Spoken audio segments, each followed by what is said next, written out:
What's up? What's up, producers? It's Matt from Music Producer School. Hope you're doing well. It's Tuesday, 11 a.m. where I am. Chandravardhan.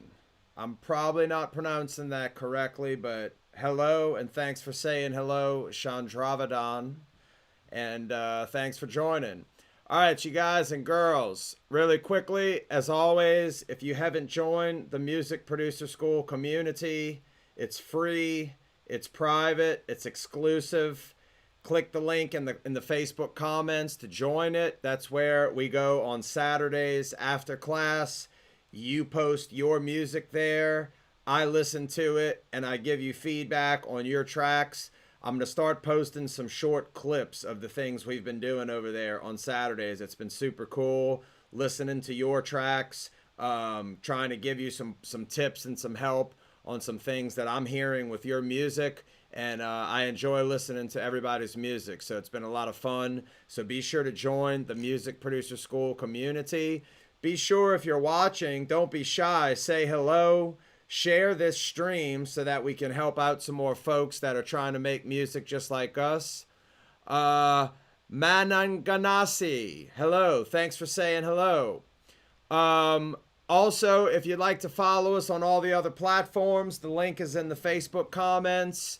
The Linktree link is there, and you can follow us on Instagram, YouTube, all that good stuff.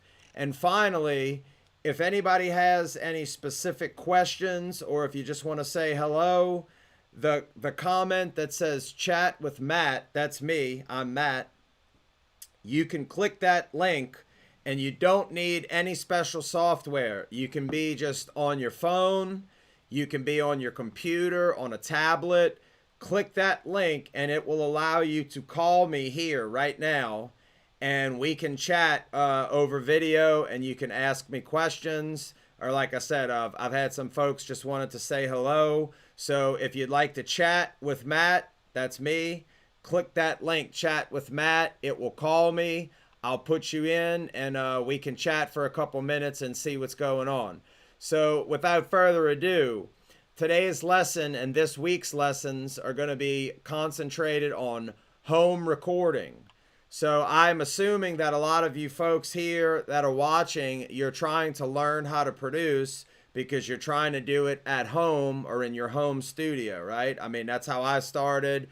I had a little, home studio. I was trying to figure out how to make records, and it took me a lot longer than I wish it would have. So that's why I'm doing this for you guys and girls, because I want to try and make it easy. I want to try and answer the questions that I wish I would have had answered early on in the beginning. So I'm going to try and spend this week, because I've had people sending me messages, especially these days, a lot of people are focused on, probably that are watching here are focusing on a lot of hip hop type stuff, a lot of EDM, electronic type stuff. But there's also still a lot of people out there that are trying to do live band with live instruments and things like that. So I wanted to try and start getting into some stuff like that, showing you some techniques for recording different types of instruments, not just doing it all in the computer all the time. Because what I realized over time is that some of my favorite records were the ones that were not just all live instruments, and they weren't all just, computer generated, synths or drums.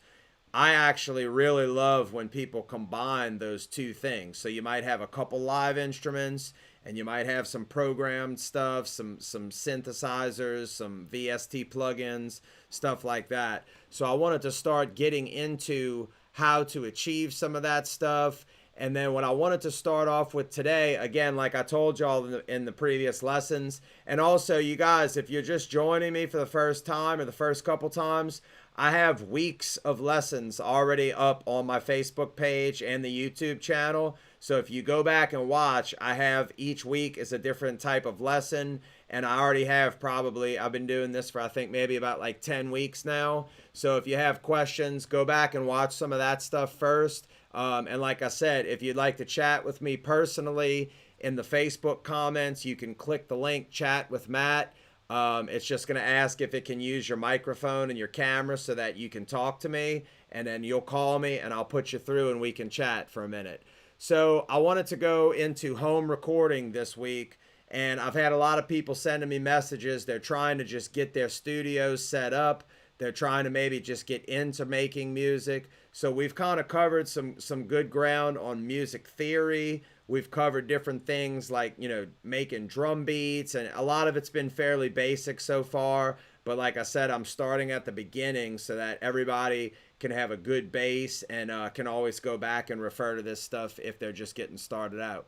So what I thought I would do today is I haven't bought any equipment in quite a while because I've bought so much studio equipment in the course. I mean, I've owned a couple studios and I've worked in a lot of studios, and I've also traveled all over the world working in studios.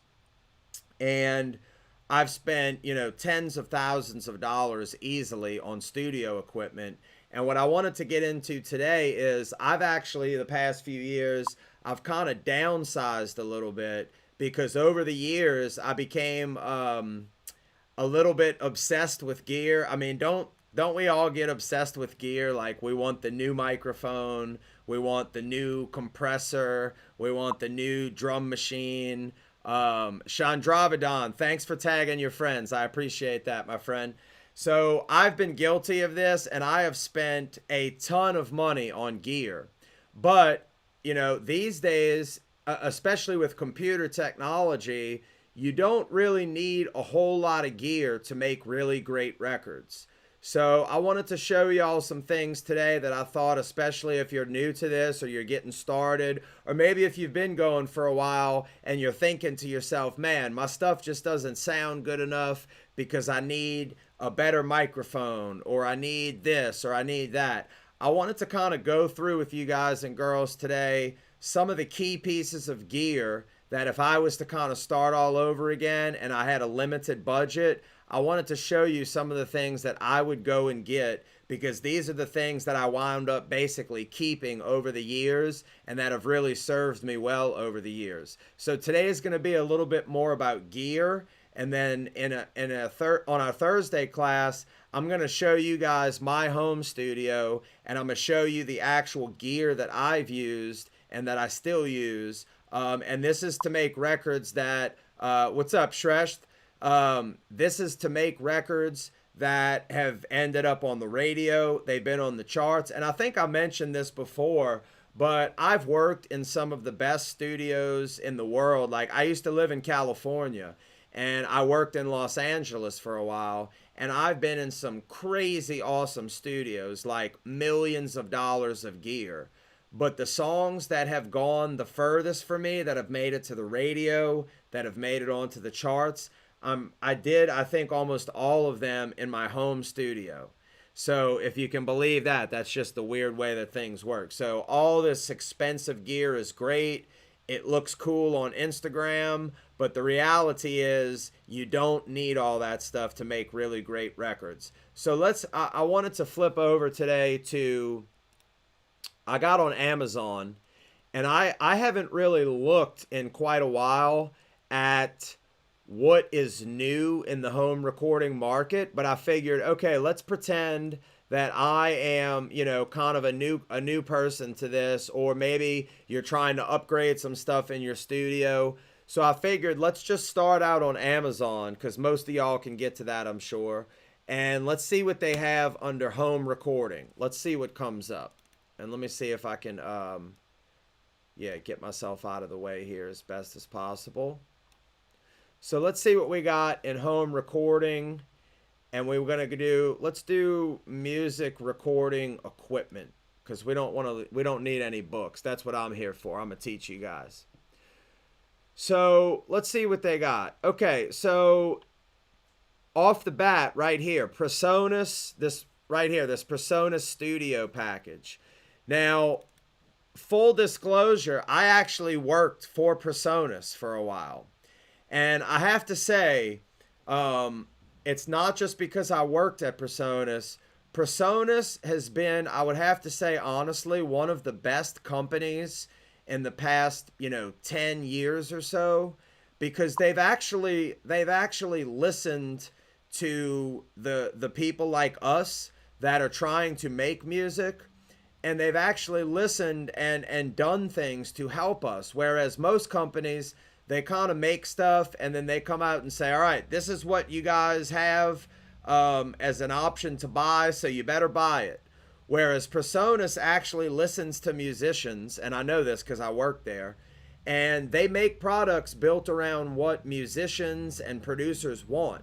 So right off the bat, you can see that they have this package here for Presonus. Now, I don't use Presonus Studio One software. I mean, I have used it, but it's not my go-to. You guys probably know by now I'm more of an Ableton guy, and I do use Pro Tools still a good bit when I'm working with live instruments. But I would say right off the bat, it looks like to me, let's see if they got any other little packages here.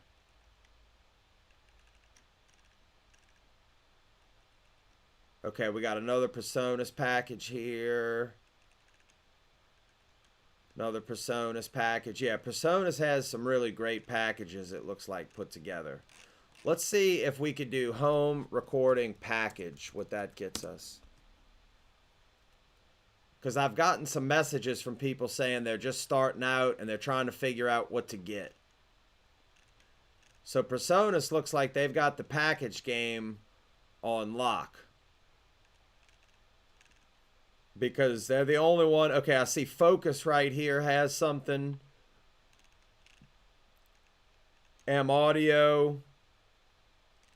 But yeah, I'll tell you guys right now, from what I'm seeing already, I could tell y'all, if I was to just start from square one and I had nothing, yeah, Shresh, that is right. Only thing is talent and melodies. Yeah, mixing and mastering, but it's really more the knowledge of mixing and mastering, because you can do everything you need to do with limited tools these days. So if I was just getting started, I gotta say I would probably go for this package right here, the Presonus Studio 24C. Now, I've not used this particular interface down here, but I have used a lot of Presonus interfaces, and I actually still do have a Presonus interface in my home studio that I use quite a bit. So the cool thing about this is, for this one package, especially if you're just starting out, you're going to get everything you need to start making music with this. You've got a microphone, which I'm sure the microphone probably isn't that great, but it's going to be good enough to get started with. You've got your interface, you get a pair of headphones, you even get some studio monitors, a microphone stand, and a pop filter. Plus, you're getting the Studio One software. That's a pretty good deal, I gotta say. $350. Now, this is US. I know we have a lot of international people watching, so I'm not sure how this would translate. But the idea that with one purchase, you could get everything that you need without, of course, the computer to run it. But that's a pretty good deal. And like I said, the cool thing about Presonus is these preamps that they put in all of their interfaces are actually really good. The software that you get is going to be enough to do anything that you're going to need to do to make music for sure. Mixing, mastering, everything will be in there. You get the headphones, the microphone. I mean, that's a pretty good deal. And like I said, I don't work for Presonus anymore. I have no interest in any of this stuff as far as, like affiliate or anything. I just think that this would be an excellent place to start. Yeah, Shreth. Yeah, so that's what I was going to get to next. So we have some folks out there, I'm sure, that they're like, okay, well, especially if you're international, this is probably going to be even more expensive, because that's just kind of the way it works. So maybe this is a little bit out of reach. So let's do Shreth's, which I did look this up when you had mentioned it before, Shreth, and it looked pretty cool. So the Samson Go mic, we've got right over here. And it's a portable USB condenser, which is cool. I'll tell you, I'm gonna have to maybe look into this wireless system as well. That looks pretty cool. But yeah, you have this Samson Go mic, which is it looks like $70 US, USB condenser mic, and it looks like it also comes with headphones for $70. So that's a pretty good deal, I gotta say. Now the cool thing about this is if it's a USB mic like this, the cool thing about that is you're not going to have to buy a separate interface. So for example, with the PreSonus deal, you're actually getting this interface. Now that's where you have to, find out, what is it you're trying to achieve in your home studio.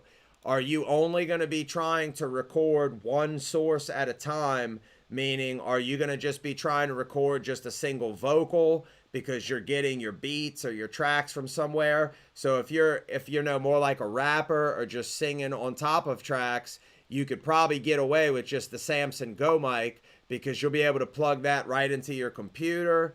And that way, that's all you're going to need to do because it has basically the USB mics have the interface built into them. Whereas with the PreSonus package, you're going to get a separate interface. And, there's advantages to all of this stuff. The interface, you're going to get onboard knobs where you can, adjust your volume and your gain for your microphone. The Samson, I've not used this one personally, but it looks like it probably has the ability to adjust some volume stuff on there. But again, it's just figure out what you need to do in order to achieve what you're trying to do. Another thing I would suggest if you're just starting out is maybe you have a local studio or a local producer that you can work with, but you can't afford to go through the whole process of making a song with them. Because I know when I used to work in the studio, people would come in all the time unprepared, and they would wind up spending 3 or 4 hours, which at, the studio I worked at, it was like $50 an hour. So that's about $200, $300 you've already wasted because you didn't come in with your song ready to go. They're kind of writing in the studio, figuring out what stuff sounds like, which it is hard until you start working on the song to know what things are going to sound like and make decisions. But if you have your own setup at home, you can do a lot of what we call pre-production. And that way, by the time you come into the studio, you've already done a really nice demo, let's say with your Samson Go mic or a different smaller setup. And then when you go to the studio, you can work on a super nice, like $3,000 Neumann tube microphone that's going to sound just phenomenal. And I have tested a lot of different microphones against each other, and they do sound better the more expensive they get in most cases. But yeah, something like the Samson Go mic can definitely work. And yeah, the Blue Yeti mic is the one that I'm actually talking to you guys on right now. And the thing I like about the Blue Yeti, I will say that the Blue Yeti doesn't seem to do as well with very dynamic sources. So meaning like with vocals, if the volume changes a lot, it doesn't handle those dynamics, in my opinion, as well. So I'm going to show y'all something for that. But this, again, to get started, you have a volume control on the front. And then you have all these different patterns on the back, which we'll get more into microphone patterns another time.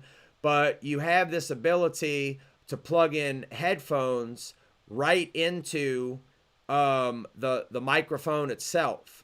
So you can plug in your microphone with a USB cable right into your computer. And again, it has the interface built in. So you don't need a separate interface. You literally just buy this mic, plug it in with your USB cable, and then it's got a headphone output on the back of it. You've got a headphone volume adjustment, so you can be monitoring on your headphones, and while you're right there by the mic, maybe standing by it while you're recording, you can adjust your headphone volume right on board the microphone, and you can also adjust your microphone volume right on the microphone, which is nice. So this one runs, it looks like about $200. It looks like they do have another one that's a little bit cheaper for $100. I use this Blue Yeti personally, and I think I got it on sale, I want to say, for like, I think I got it for this $129 price over here that the black one looks like it's on sale for. I've used, like I said, this mic for a few years. And like I said, it's not the greatest one in the world, but to get the job done, it'll definitely get the job done. Yeah, Shresh, that's an excellent question. So let me show you guys, and then I'll answer that for you, Shresh. So what you need to understand is, and let me maybe pull up my whiteboard here, because I know there's some new folks that are going to watch this and they're not going to quite understand how audio signal works. So let me break that down really quickly, and this may help some folks as well. So what I want to show you here is you've got your computer, right?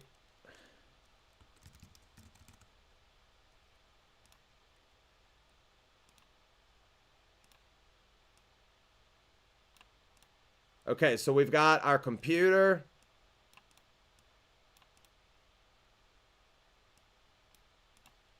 So we have a computer, right? So everybody's going to have like a computer of some type.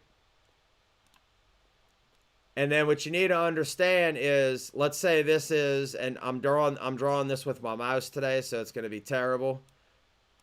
But just bear with me. So this is going to be our microphone, right? And then we have our singer.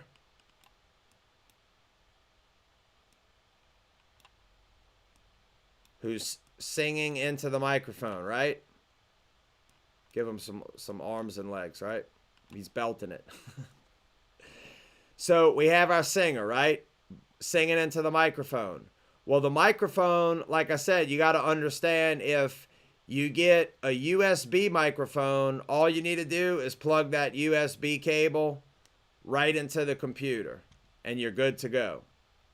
However, if you get, that's with a USB mic. If you get a microphone such as, if I could only buy one microphone in my life, I would probably buy this, which is called the Shure SM58. And that's because this thing works on pretty much everything. And it just has proven itself over time that it just works especially well on vocals. It's not as bright as a condenser. It's called a dynamic mic.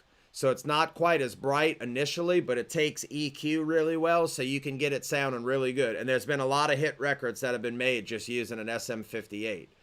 So the thing about the 58, it usually runs about $100, but in order to get an SM58 into your computer, so if this was an SM58, we would actually need to go into an interface of some sort, which is like the PreSonus interface that we just looked at.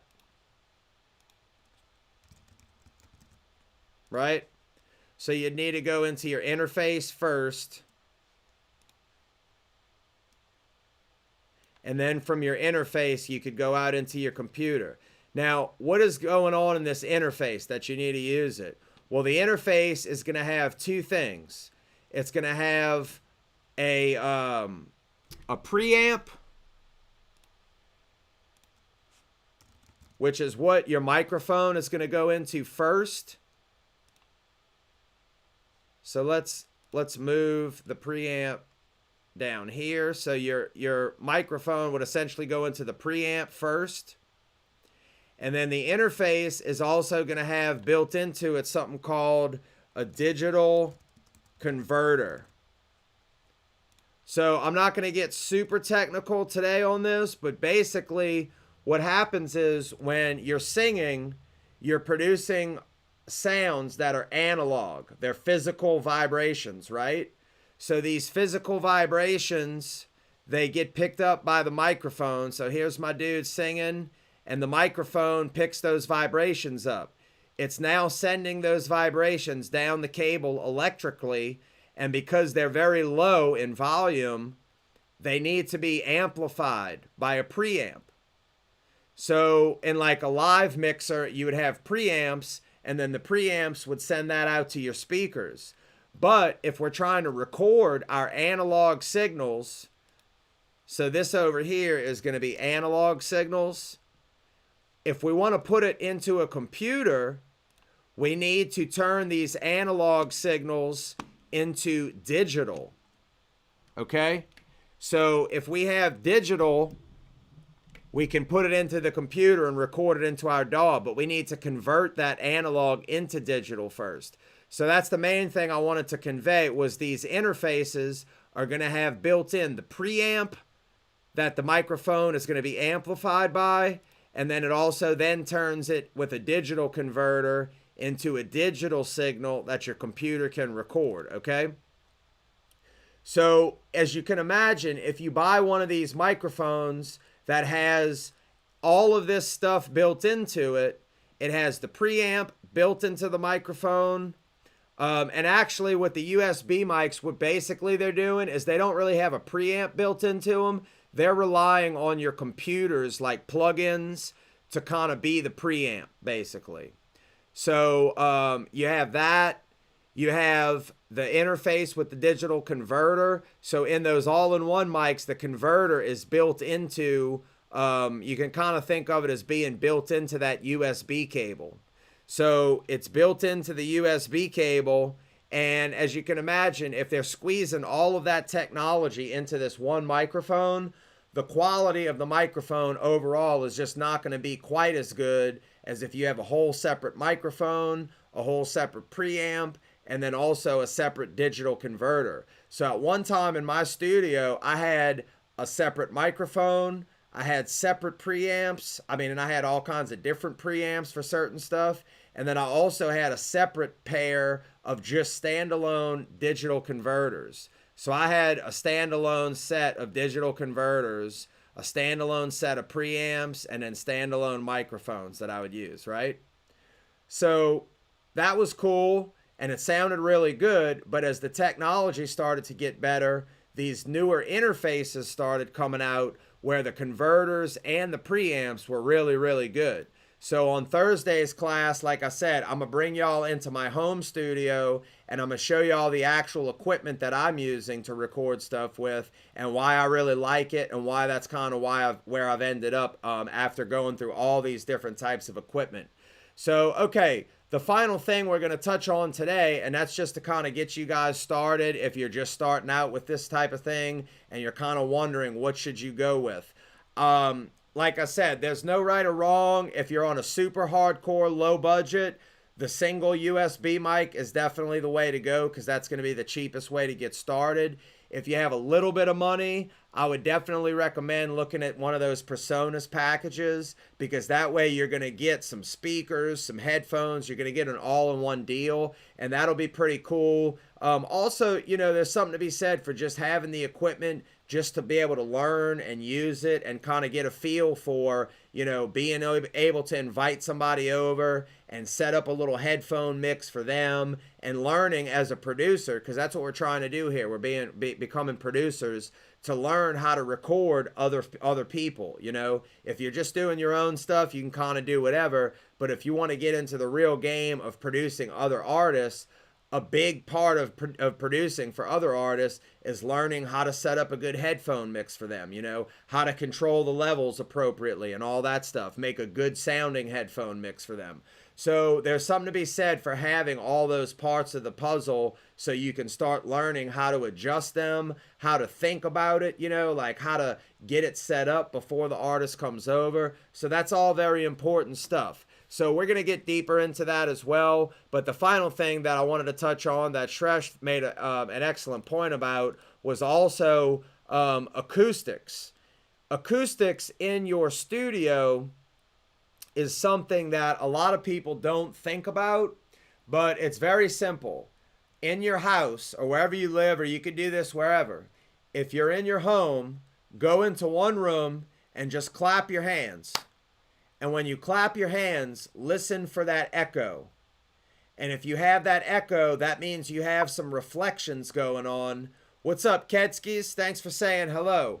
And hey, you guys, don't forget, if you'd like to chat with me on video right here, you can go up to the comments in Facebook and click the chat with Matt link that I have. And you can call me right here. You don't need any special software to do it. It'll just ask to use your camera and your phone, or your phone camera and your mic. Or you can also be on your computer if you have a microphone hooked up. And you can call me live and chat and ask me questions that way if you'd like to. So yeah, if you go to a room, any room in your house, and all of them will sound different, which is not a bad thing because you can use that to your advantage if you know how to listen for stuff. But go to a room in your house, and we all kind of know the bathroom thing where, you know, you got the kind of natural reverb in there, and then you might go to another room and you clap your hands and you've got more of what we call like a slapback echo. Like it's almost like a strong echo. You can hear it coming back at you. And then you may have some rooms with like carpet, like a bedroom, where you clap and you don't hear anything. Now, me personally, if I'm doing vocals, which most of y'all are probably going to be concentrating mostly on doing vocals, you want to try and find the deadest room you can find, which means the least echo, the least reverb. You really want to try and stay away from a room that has like hard surfaces on the walls, or like hard surfaces on the floor. If you can find a room that has like a carpet in there. And then they do sell things like we've all seen, the nice acoustic treatment. Let's take a look at that real quick, and I'll talk to y'all about some of that for a minute, and we'll wrap it up here in a second. So we have these different types of acoustic treatments, right? So we've all seen these different kind of things, like the little like squares on the wall kind of stuff.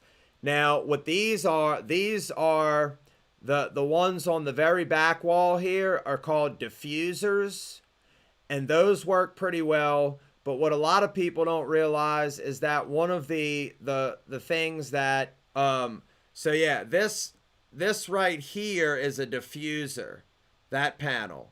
But then up at the top, you have what are called bass traps. So the thing that you really want to try and take care of at first is any of the immediate reflections. So if you got your vocal mic up and you're recording vocals, any of those immediate reflections that you can hear when you do that clap test, those are going to end up in your microphone. Now, the key thing for when you're trying to mix that screws a lot of people up is not typically so much the reflections, but it's the bass frequencies. You know, when you're listening on your studio monitors, these bass frequencies will get crazy. Like you can literally stand in your room, and in one place in the room, the bass may sound, and you can try this on your own. You know, put your studio speakers on, play some music, and just go walk around different areas of the room. And in certain areas, the bass will be super loud. In some areas, the bass will sound like it disappears completely. So you need to make note of that, and you need to make note of when you're sitting in your mix position. So wherever you naturally sit when you're mixing from your studio speakers, you need to make note of, okay, let me put on a song that I know the bass sounds good, and make note of where that level sits from your mix position, because that way you won't overestimate or underestimate. You're going to always have to reference, like we talked about a couple weeks back, but kind of start getting an idea and walk around your room and listen to these things and start to learn where the bass is heavy, where the bass is light, you know, and you can use those things to your advantage. So with the sound stuff, again, if we're talking about working on a budget, let me see if anybody has this set up, because this is kind of the poor man's acoustic treatment, but I've done it before and it works pretty well. Let me see if I can find a picture, and if not, I'll just have to set it up for you guys on Thursday when I show y'all how I've done stuff. Yeah, so they do have these kind of things, which are pretty nice. These kind of sound blocking, you know, soundproof panels. These work pretty well. You put your microphone right up in the middle of there, and they'll kind of block the reflections. They actually work pretty well. The only problem with these is that they are super expensive. Like something like this is going to run you like at least 200 bucks. So yeah, what I was going to show you guys was something more what I used to do. Even yeah, something like this. Like you can see this guy made it out of, it looks like PVC pipe. I'll show you the thing that I've made before, which works pretty well. Let's see what Shrest has to say here. Cheapest acoustic towels. Yeah, exactly, Shrest. So what I would do is Shrest was talking about with towels, you can kind of put them together. Now towels, you know, like bath towels and stuff are not usually very big. So you'd have to put like a whole bunch of them together, and it's just kind of, you know, it gets a little hard to situate all of those. But what I would do is I would take I think this photo kind of exemplifies it pretty well.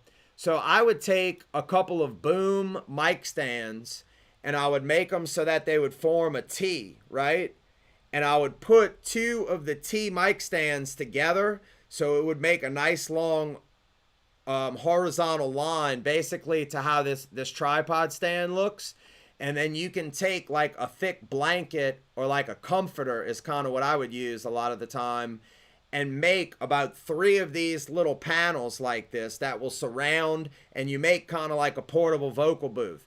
And I gotta say, it works pretty well. You know, you can even, if you want to get crazy, you can put one that goes over the top, so you have all sides covered except for where the vocalist would go in. So yeah, it's actually, it's kind of something that would come out like this. So you can make that just with blankets and microphone stands. So again, what I learned over the years of doing this is you will start to amass these crazy amounts of gear, right? And if you go and buy a standalone, let's say vocal booth, you know, that's going to take up space in your studio forever, which if you record a lot of vocals, that might be cool. But what I've learned is my studio has changed configurations like so many times based on what I'm working on. So what I would recommend is kind of, if you're starting out, don't go crazy with all the different sound treatment stuff. I mean, if you can afford it, that's cool. But what I would recommend is go and buy some boom microphone stands, which you can get for about probably 20 bucks a piece, because you're always going to be able to use mic stands for something. You know, you can use them to put stuff up on for your vocalists, like if they want to attach, like a lot of vocalists like to put their phone up somewhere or their iPad to read lyrics and stuff like that. Or you can put, you know, different types of microphones on them, obviously. You can use them for all kinds of stuff. And when you're not using boom mics, you can just close them all up. They get super small, and you just put them under a desk or in the corner somewhere, and they're not going to take up a lot of space, but you can always find things to do with them. Whereas if you get a standalone vocal booth or you build a vocal booth, you're always going to have to put that somewhere. It's going to take up space. So get that, get you, you know, go to your local store, buy some cheap blankets, which you can probably buy used blankets for like $5 a piece. And you can always layer more and more on top if you're not getting the soundproofing or the sound absorption that you're looking for. So that would probably take care of most vocal situations that you would ever encounter. And there's been a lot of, I've seen videos of a lot of, you know, super high artists using this type of setup because they may be in a hotel room on tour somewhere and they wanted to record, so they're not going to build a whole vocal booth in the hotel room. They literally just put up the setup like I talked about, throw up some mic stands, drape some blankets, and you'll be fine. So those were some beginner ideas because, like I said, I know we've got a lot of folks just kind of getting into this and they're just kind of getting started.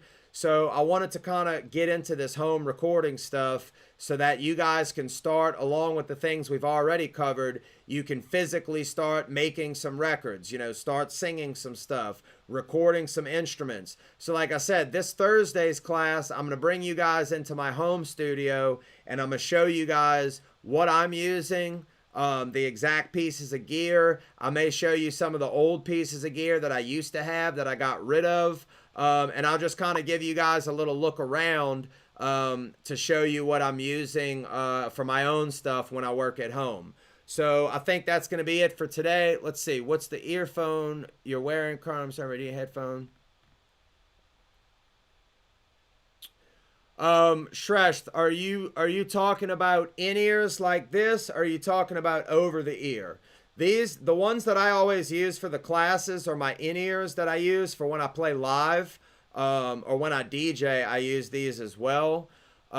These are custom molded in ear headphones. So I actually had that stuff injected into my ears, and they make the mold exactly to my ear. And I gotta say, these were expensive. They were about $1,000, but definitely one of the best gear purchases I ever made.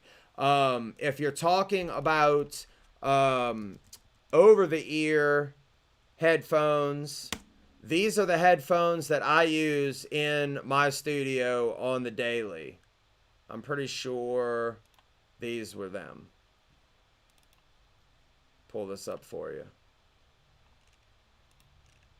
Yeah, these are called Beyerdynamic, the DT770, and mine are like, put it to you this way, they're super used because I've had them for like probably, I mean, I bought these when I opened my first studio, which was about 11 years ago, and I've still been using them, and they still sound great. They're kind of beat up at this point because they're so old, but these I can't recommend enough. They're super comfortable because that is an issue after wearing them for a long time. So if I had to do it again, I would probably honestly buy another pair of these. Also, because I'm just so used to listening on these Beyerdynamic headphones, I know what they sound like. So I would highly recommend these if you can afford them. Another one that's kind of the standard for studio stuff is these 7506s, which these are about $100. And in the first studio that I ever worked at, these were the ones that we had just a ton of these. And this is the ones that the artists would all use for their headphone mixes. And these are actually pretty comfortable too. And they're a little cheaper. They're about $100. No, they do not come with a replaceable wire. I haven't had any issues with wires on mine. What's up, Ioane? Thanks for saying hello. Yeah, no, I don't believe, Shresh, that these come with replaceable wires. Now, if you get a headphone like Sony or the other ones I showed, Beyerdynamic, if you do have an issue where something breaks like that, they're pretty good about you can send them in and get them repaired. And I'm not sure how much that would cost. Most of them are pretty reasonable. I'm not sure about the ones with the replaceable cords. I've not, in my 11 years of, or 12 years, I guess, of doing this professionally, I haven't had any issues with people ripping the cords out of them. I mean, I'm sure it happens, but that hasn't been an issue for me. I do also own a pair of these Sonys as well. And they're pretty nice. The only issue I've had with the Sonys is the little cup parts on the ears here.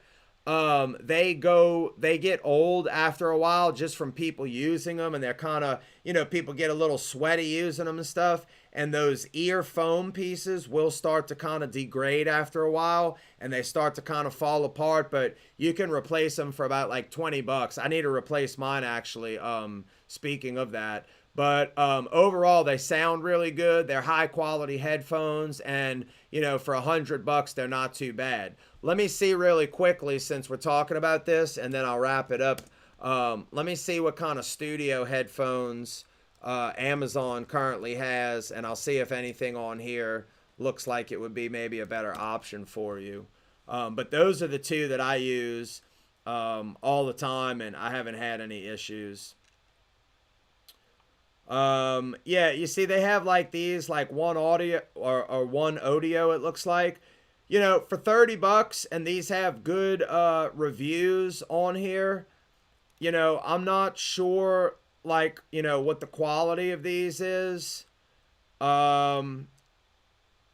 Yeah, I'm not sure how this works with these separate with these separate chords and whatnot. I'm not sure. Oh, this has, oh, okay, I see how this works. So that's kind of cool. I'm not sure how these work as far as the sound of them, but you know, if you're looking for something on a budget, I mean, they look like they're nice and thickly padded. It's hard to say, Shresh, as far as comfort, because without really using them, and also depending, like you said, on your ears, I can only tell you the ones that I've used personally. And yeah, I mean, honestly, headphones are very overpriced in my opinion for the most part. Those one audio deals look like they may be worth trying out since they're so cheap. But I gotta say, these Bear Dynamics that I've used forever are super comfortable to my ears. And, you know, they're a little pricey, but like I said, they have lasted me for years, and I have to say I would buy them again in a heartbeat if they went out on me. So yeah, I'm not sure about with the replaceable cords, Shresh, but yeah, JBLs are cool, Beats are fine, but like I said, the Beats, all these headphones, the thing is, they all basically are using the same components. It's just the better ones are using a little bit better components. But for something like Beats headphones, you're paying for the name that Dr. Dre, who is a genius, marketed these things. But I mean, I'm sorry, they're just way overpriced. I mean, you shouldn't have to spend $250 on good headphones. They're just, the parts to make them are not over probably $30. And that's on probably every pair of headphones. Maybe 50 on some, but like I said, Beats, in my opinion, are just way overpriced. They do sound good, and they look cool, but you really don't need something like that. Look, I'm going to wrap it up here, you guys, but I'll say this since we got on headphones. The thing about headphones is this, and it's the same thing with studio monitors. We could talk about this forever, and don't worry, we will talk about it some more. Here's the thing. Find yourself a pair of either headphones or studio monitors and just stick with them. Because what's going to happen is all of these different speakers and headphones, they sound different.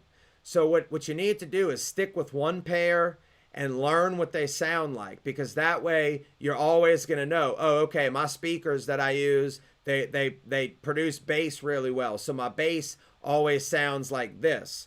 Or in the headphones, you know, these headphones, they're kind of bright. So I know, okay, my mixes are always going to sound bright on these headphones, but that doesn't mean that they're necessarily saying that the mix is too bright. So that's my best advice on all of this, is find you something that you can use consistently and just stick with that one piece, because that way you're going to learn that piece of gear inside and out. And it's kind of the same thing with microphones. You know, people want to get a new microphone every month because, oh, this is a new one, this is a new one. The best advice I can give to you is get your piece of gear and use it and use it and use it, and try to stick with it as long as you can, because you're going to start to learn what that particular mic sounds like. You know, you're going to learn what that particular headphone sounds like. And it's all about knowing what your stuff sounds like, because then you can make it sound however you want to sound. If you're always getting new headphones, always getting new speakers, always getting new microphones, you're always going to be guessing because things are changing. So try not to change too much. Stick with the same stuff, learn the sound of it, and you're going to be a lot better off in the long run doing that. It's fun to experiment with gear, but you need to have kind of, again, we talked about with mixing before, a reference. You need to kind of learn, oh, okay, this is what this mic always sounds like, but also, okay, this is what my mic that I use sounds like on a female vocal. This is what it sounds like on a male vocal, a low voice, a high voice. This is what this mic sounds like when I put it in front of a guitar amp. All that stuff is going to help you make better judgments, because you're not trying to use some new piece of gear every time you record. So, okay, you guys, I could talk about gear forever, and we will. Don't worry. We're going to talk about it a lot more. But like I said, I know we got some folks out there trying to get their own studio started. So I wanted to start this week with home recording on some of the gear that you can look for if you're just getting your setup started. Like I said, Thursday, I'm going to bring you guys into my home studio and I'm going to show you the exact pieces of gear that I'm using and I'm going to show you my setup. So that way, like I said, I've made records that have gone on the radio, they've been on the charts using this same exact gear. And I'm just going to kind of show you that you don't need this crazy expensive stuff to make really good sounding records. So I hope that was helpful for everybody. Don't forget to join the Music Producer School community. The link is in the Facebook comments. Follow us on all of our other platforms. That link is in there as well. And it was great talking to you guys and girls again. I'll see y'all again for class on Thursday. And y'all keep an eye on the Facebook page. I'm going to start posting some short clips of all of our previous classes just to show y'all some little refreshers of some of the things we've covered so far. So thanks for joining me. Y'all have a great day. I'll see y'all again on Thursday. Peace out.